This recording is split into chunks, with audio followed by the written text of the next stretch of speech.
solids and calculate volume 1. Select and prepare elements. Choose the elements you want to convert to 3D and calculate their volume. Ensure they form closed boundaries using polylines.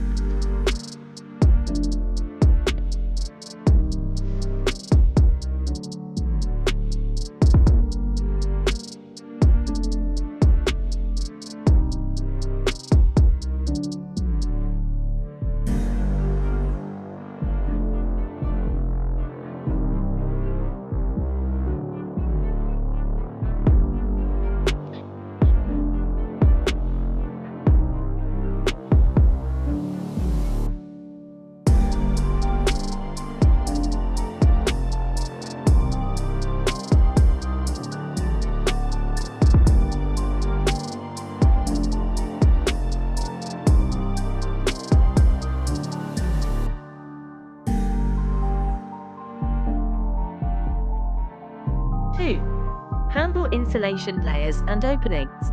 Select and trim insulation layers and openings, creating separate closed polylines for each. 3. Verify dimensions. Double-check thickness and sizes before extruding the polylines.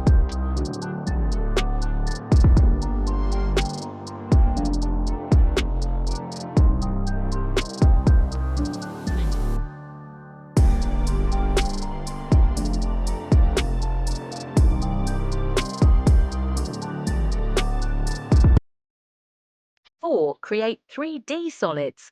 Extrude the polylines to create 3D solids, arranging them as needed in 3D view. 5. Combine and modify solids. Use the union command to join elements and subtract to cut voids or insulation. 6. Calculate mass properties. Switch to top view and use the MASSPROP command to calculate volume and other mass properties. This process helps you accurately create 3D solids and calculate their volume in AutoCAD.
I can't do nothing.